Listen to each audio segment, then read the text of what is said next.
فرض نماز کو پانے کے احکام بتائے جا رہے تھے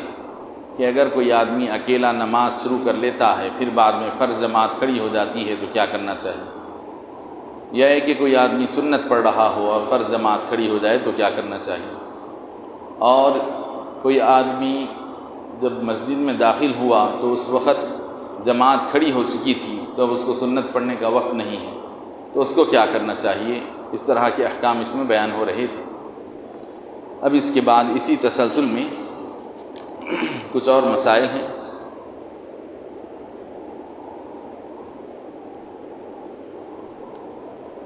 وَلَمْ يُصَلِّ الظُّهْرَ جَمَاعَةً بِإِدْرَاكِ رَكْعَةٍ بَلْ أَدْرَكَ فَضْلَهَا وَاخْتُلِفَ فِي مُدْرِكِ الثَّلَاثِ وَيَتَطَوَّعُ قَبْلَ الْفَرْضِ إِنْ أَمِنَ فَوْتَ الْوَقْتِ وَإِلَّا فَلَا وَمَنْ أَدْرَكَ إِمَامَهُ رَاكِعًا فَكَبَّرَ وَوَقَفَ حَتَّى رَفَعَ الْإِمَامُ رَأْسَهُ لَمْ يُدْرِكِ الرَّكْعَةَ وَإِنْ رَكَعَ قَبْلَ إِمَامِهِ بَعْدَ قِرَاءَةِ الْإِمَامِ ما تجوز به الصلاة فأدركه إمامه فيه صح وإلا لا۔ اب ایک مسئلہ یہ ہے کہ اگر کوئی آدمی 4 رکعت والی نماز میں سے جیسے کہ ظہر ہے یا عصر ہے یا عشاء ہے، امام صاحب کے پیچھے 3 رکعتیں ہونے کے بعد آیا، یعنی نماز کا اکثر حصہ جماعت اکثر ہو گئی، اب 3 حصے 3 رکعتیں ہو گئی، اب اخیر کی 1 رکعت ہے، تو بتا رہے ہیں کہ اخیر کی 1 رکعت کو پانے سے جماعت پانے والا نہیں سمجھا جائے گا، جماعت کا پانے والا نہیں ہو۔ اگر 2 رکعت امام کے پیچھے جماعت سے ملے تو جماعت ملی اس کو، اور اگر 3 رکعت چھوٹ گئے 1 رکعت ملتی ہے تو پھر اب جماعت کا اس کے لیے ثواب نہیں رہے گا، لیکن یہ ہے کہ جماعت کی فضیلت اس کو حاصل ہوئی، جماعت کی وجہ سے اس کو فضیلت تو ملے گی لیکن جماعت کا پانے والا نہیں ہوا وہ۔ اچھا، اب اس کے بعد بتا رہے ہیں اگر کوئی آدمی 3 رکعتوں کو پا لیتا ہے، جیسے کہ ابھی بتایا کہ 3 چھوٹ گئی 1 پایا، اب اس کے برخلاف اگر 3 رکعت کو پایا 1 رکعت چھوٹ گئی تو پھر اس میں علماء کی ایک جماعت کہتی ہے کہ 3 رکعت اگر پا لیا اور 1 آدھ رکعت چھوٹ گئی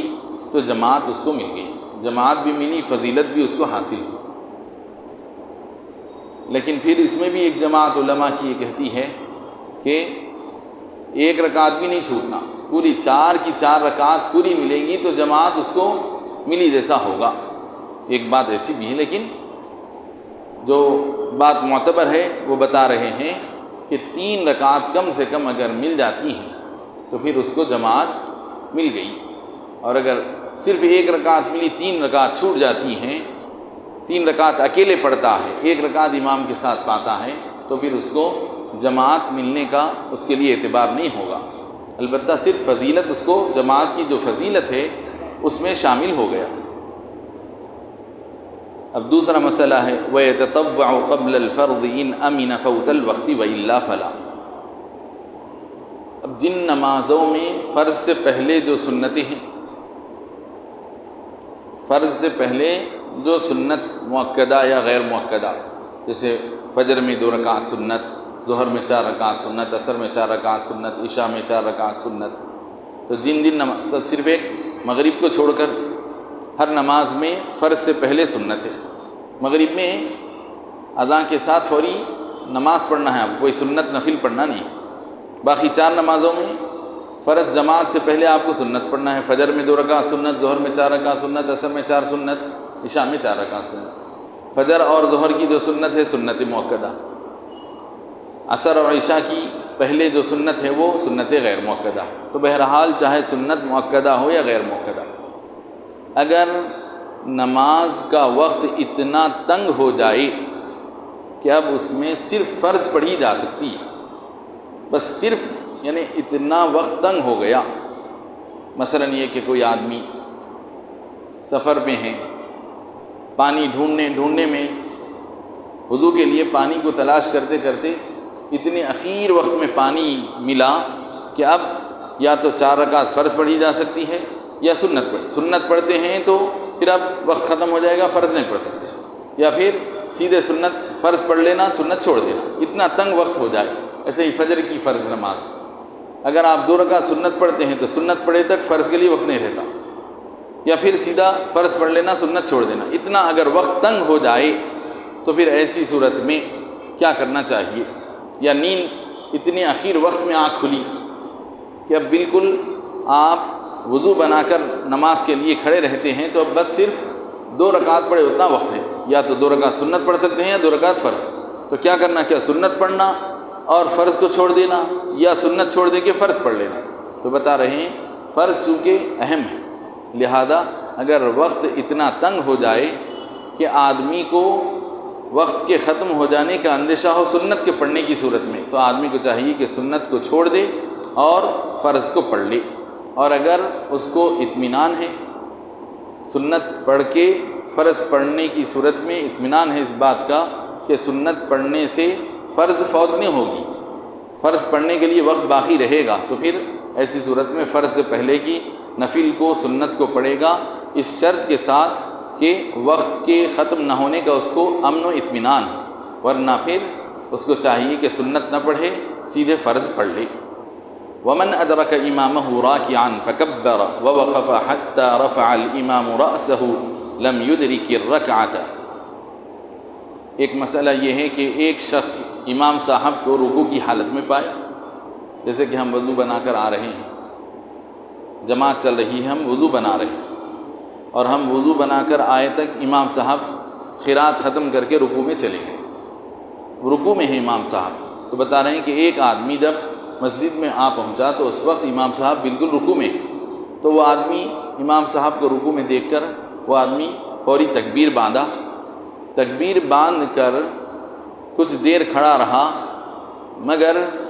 اس کے کھڑے رہنے کے دوران ہی ابھی وہ رکوع کے لیے جھکا بھی نہیں، امام صاحب اپنا سر رکوع سے اٹھا دیے۔ تو پھر اب اگر امام صاحب اپنا سر رکوع سے اٹھا دیے اور یہ رکوع میں گیا تو وہ رکعت اس کو نہیں ملی، وہ رکعت شمار میں نہیں آئے گی۔ ہاں البتہ اگر امام صاحب کے سر اٹھانے سے پہلے یہ بھی رکوع کر لے گا، امام صاحب رکوع میں رہے تک یہ بھی آدمی رکوع میں چلا جائے، تو پھر ایسی صورت میں اس کو وہ رکعت ملے گی، وہ رکعت شمار میں آئے گی، ورنہ پھر وہ رکعت اس کی گنتی شمار کے لائق نہیں رہے گی۔ یعنی اگر وہ رکوع کرے تک امام صاحب اٹھ گئے اور امام صاحب اٹھنے کے بعد یہ رکوع میں جاتا ہے تو پھر ایسی صورت میں وہ رکعت اس کو نہیں ملے گی۔ اسی طرح کوئی آدمی امام سے پہلے رکوع کر لیا، سمجھ، یعنی ایک آدمی آئے تک امام صاحب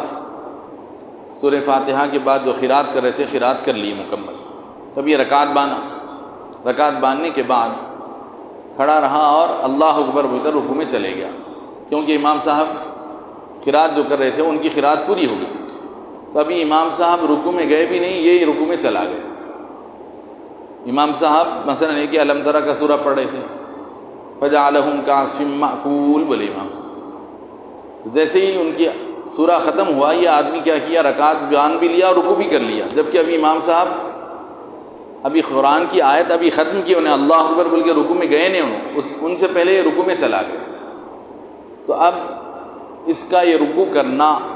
درست اس وقت ہوگا اگر امام صاحب بھی اس کے رکوع میں رہتے ہوئے امام صاحب رکوع کر لیے، یعنی یہ جھکا ہوا ہے اور امام صاحب بھی رکوع کر لیے، دونوں ایک ساتھ رکوع کر رہے ہیں تو رکوع اس آدمی کا شمار میں آئے گا۔ اور اگر یہ امام صاحب سے پہلے رکوع میں یہ چلا گیا، ابھی امام صاحب کھڑے ہوئے ہیں اور پھر امام صاحب جب رکوع میں آئے تو یہ اٹھ گیا، تو امام صاحب کے ساتھ اس کو رکوع نہیں ملا، امام سے پہلے رکوع میں گیا بھی، امام سے پہلے اٹھ بھی گیا، تو پھر اب اس کو رکوع نہیں ملا، وہ رکعت بھی نہیں ملی، اس طرح اس کی نماز خراب ہو جاتی ہے۔ کچھ اور تھوڑا سا حصہ باقی رہ گیا، انشاءاللہ اگلی نشست میں اس کو ہم ختم کریں گے۔ وصلی اللہ تعالی علی خیر خلقہ سیدنا محمد وآلہ وصحبہ وبارک وسلم اجمعین۔ الحمد للہ رب العالمین والصلاة والسلام علی سید الانبیاء والمرسلین وعلى آله وصحبه أجمعين. ربنا تقبل منا إنك أنت السميع العليم وتب علينا إنك أنت التواب الرحيم. ربنا آتنا في الدنيا حسنة وفي الآخرة حسنة وقنا عذاب النار. اللهم أعنا على ذكرك وشكرك وحسن عبادتك. اللهم إنا نسألك العفو والعافية والمعافاة الدائمة في الدين والدنيا والآخرة. وصلى الله تعالى على خير خلقه سيدنا محمد وآله وصحبه أجمعين والحمد لله رب العالمين. سبحان الله وبحمده سبحانك اللهم وبحمدك أشهد أن لا إله إلا أنت أستغفرك وأتوب إليك.